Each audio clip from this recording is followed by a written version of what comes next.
مزید بیانات کے لیے چینل کو سبسکرائب کیجیے اور بیل آئیکن کو دبائیے۔ جزاک اللہ۔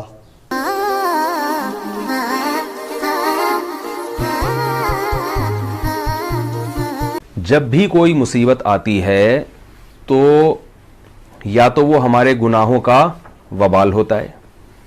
مصیبت آنے کی تین وجوہات ہوتی ہیں، یا تو ہماری حماقت ہوتی ہے، ہم نے احتیاط کی نہیں ہوتی تو مصیبت آ جاتی ہے۔ اب آپ کے اعمال کتنے ہی اچھے ہوں، کبھی کوئی زندگی میں گناہ نہ ہو، سیٹ بیلٹ باندھے بغیر آپ گاڑی چلا رہے ہیں اسپیڈ میں، تو ظاہر ہے کہیں بھی بریک لگانی پڑے گی تو آپ دھڑام سے شیشے سے باہر جا کے نکلیں گے۔ اب آپ کہیں گے یار شاید مجھ سے کوئی ایسا گناہ ہوا ہے ماضی میں جس کی مجھے سزا ملی ہے۔ آپ سے گناہ کیا ہوا؟ اچھا آپ سے گناہ کیا ہوا کہ بھائی جب سیٹ بیلٹ ہے، نہیں آ رہی میرا خیال ہے بات، تو بے احتیاطی بھی تو ایک جرم ہے نا، اس کو لوگ جرم سمجھتے ہی نہیں ہیں۔ تو جب ایک قانون ہے اور ایک لگی ہوئی ہے تو کتنا ٹائم لگتا ہے یہاں سے یہاں کھینچ کے اس کو لگا دو یہاں پہ، لیکن لوگ کہتے ہیں یار کیا ہے، بس جب آنی ہوگی تو کہتے ہیں نا جب آنی ہوگی تو آ جائے گی، اور جو قبر یعنی جو رات قبر میں گزرنی ہو تو قبر میں گزرے گی، تو ہمیں تھوڑی پتہ کون سی رات قبر میں گزرنی ہے بھائی، اس لیے ہمیں تو احتیاط کا حکم ہے نا شریعت میں۔ مسلمانوں کے جو آج کل حالات چل رہے ہیں اس کی سب سے بڑی وجہ ہے بے احتیاطی، بالکل کوئی نظام ہی نہیں ہے، سسٹم ہی نہیں ہے۔ تو اس کو پھر ہم کیا لے کے جاتے ہیں کہ ہماری بدعمالی ہے، تو یہی بدعمالی بہت بڑی بدعمالی ہے کہ آپ کسی چیز میں احتیاط نہ کریں، اور بعض دفعہ پوری احتیاط کے باوجود بھی حادثہ ہو جاتا ہے۔ اس کی دو وجہ ہوتی ہیں، یا تو اللہ ماضی میں کسی گناہ کی سزا دنیا میں دے دیتے ہیں۔ رسول اللہ صلی اللہ علیہ وسلم نے ارشاد فرمایا ان اللہ اذا احب قوما عجل له عقوبتهم فی الدنیا، اللہ جب کسی سے محبت کرتے ہیں نا تو دنیا میں ہی سزا دے دیتے ہیں اس کو، کیونکہ آخرت کی سزا بہت سخت ہے۔ تو آپ سے کوئی گناہ ہوا ہوتا ہے، آپ نے توبہ نہیں کی ہوتی اور اللہ اس کو اس پہ سزا دے دیتے ہیں۔ لیکن یہ جب ہے جب توبہ نہ کی ہو۔ اگر کسی نے سچی توبہ کر لی گڑ گڑا کے اللہ سے صحیح، جسے توبہ حقیقی معنوں میں توبہ کہا جاتا ہے، وہ والی توبہ کر لی تو پھر اللہ اس کی سزا نہ دنیا میں دیتے ہیں اور نہ آخرت میں دیتے ہیں۔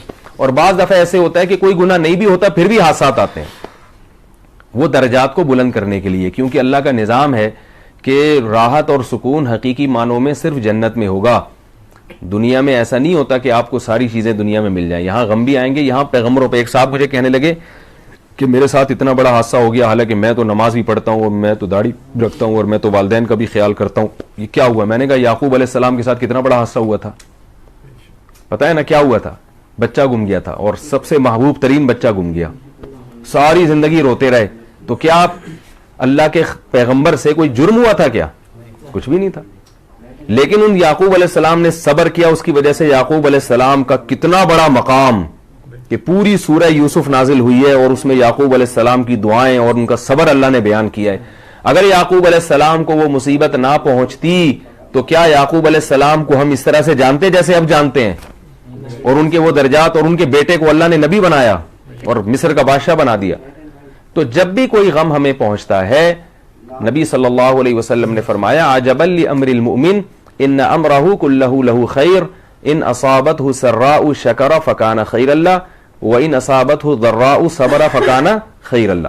فرمایا جب بھی مصیبت پہنچتی ہے نا مسلمان کو، تو مسلمان کا معاملہ بڑا عجیب ہے، اگر اسے کوئی خوشی پہنچتی ہے تو شکر کر کے درجات بلند کرتا ہے یہ، اور غم پہنچتا ہے تو صبر کر کے درجات بلند کرتا ہے۔ اور نبی صلی اللہ علیہ وسلم نے فرمایا جسے مصیبتیں پہنچی دنیا میں اور اس نے صبر کیا، آخرت میں جب اپنے اجر کو دیکھے گا نا تو اللہ سے کہے گا میں نے تو اتنے اعمال کیے ہی نہیں ہیں، میری اتنی نیکیاں یہ کیسے ہیں؟ تو اللہ تعالیٰ کہیں گے کہ تو نے فلاں موقع پر مصیبت میں نے تجھے پہنچائی تھی، تو نے صبر کیا تھا، فلاں موقع پر مصیبت دی تھی تو نے صبر کیا تھا۔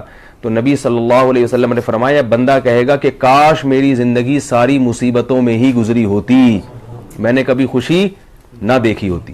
تو اتنا بڑا اجر ہے مصیبت میں صبر کرنے کا۔ ہم سمجھتے ہیں صرف نمازی پہ اجر ملتا ہے، اور آپ صلی اللہ علیہ وسلم نے اور بھی بڑی بشارتیں دی ہیں، ان اللہ مع الصابرین ہے نا قرآن مجید میں کہ اللہ صبر کرنے والوں کے ساتھ ہے۔ تو یہ ضروری نہیں ہے کہ جو بھی مصیبت پہنچے وہ آپ کے کوئی گناہ کی سزا ہو، بلکہ اللہ تعالیٰ درجات بلند کرنے کے لیے بھی بعض دفعہ انسان کو مصائب میں ڈالتے ہیں۔ مفتی طارق مسعود صاحب کے شارٹ کلپ بیانات کے لیے ہمارا چینل سبسکرائب کریں اور بیل آئیکن کو دبائیں۔ جزاک اللہ۔